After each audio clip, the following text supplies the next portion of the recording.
ओडिशा में एक मुसलमान को बांग्लादेशी कहकर पीट दिया गया। नवादा बिहार में एक मुसलमान को बांग्लादेशी कहकर उसकी पैर की उंगलियां काट दिए, कान काट दिए, जिस्म में राड मार दिए, वो मर गया। अब तो मॉब लिंचिंग इतनी बढ़ चुकी कि उत्तराखंड में एक त्रिपुरा का ट्राइबल बच्चा जो एमबीए कर रहा है, क्योंकि उसका चेहरा अलग है तो उसको क्या क्या गलीज नाम से पुकार कर मार मार कर उसको खत्म कर दिया गया। उसका बाप कौन है?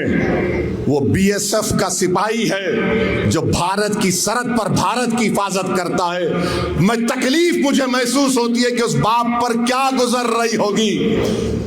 अपने खानदान को छोड़कर वो सरहद की हिफाजत कर रहा है और भारत के अंदर जालिमों ने उसके बेटे को चिंकी पिंकी कहकर जान ले ली उसकी।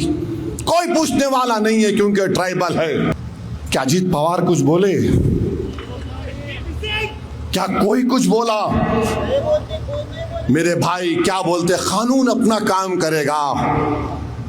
अरे तुम क्यों बैठे हैं कुर्सी पर? तुम कुछ तो बोल सकते थे ना। अरे क्यों कर रहे ये लोग?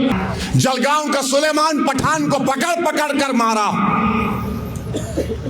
जान चले गई नौजवान बच्चे की। सुलेमान पठान के वालिद को जब उसका वीडियो सुना, मैं सर पकड़ कर बैठ गया। बाप कह रहा है कि मारने वाले मेरे बेटे के बचपन के दोस्त थे, मारने वाले मेरे बेटे के बचपन के दोस्त थे। और बाप ने कहा कि अब मैं उस गांव में नहीं रह सकता जहां पर मेरी 5 पीढ़ियां गांव में रही हैं। अब मैं इस गांव को छोड़कर चला गया। मुंबई में डी मार्ट एक मार्केट में अभी पड़ा, 2 दिन कल या कल का वाकया के हमारी बहन बुरखा में है तो एक कस्टमर उसको देखकर हमारी बहन के तनकीद कर रहा है। उसका शौहर कह रहा है तू बाहर निकल, तेरा रेप करता हूं। क्या है ये? इस देश है ये?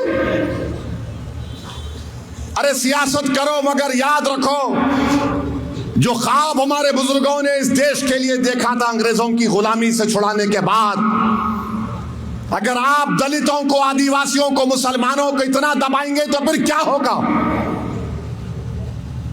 इन इख्तिदार की कुर्सियों पर बैठने वालों को सोचना पड़ेगा। नहीं हम ये करेंगे, हम फुला करेंगे। अरे तुम कुछ भी नहीं कर सकते। तुम क्या कर सकते हम जानते हैं।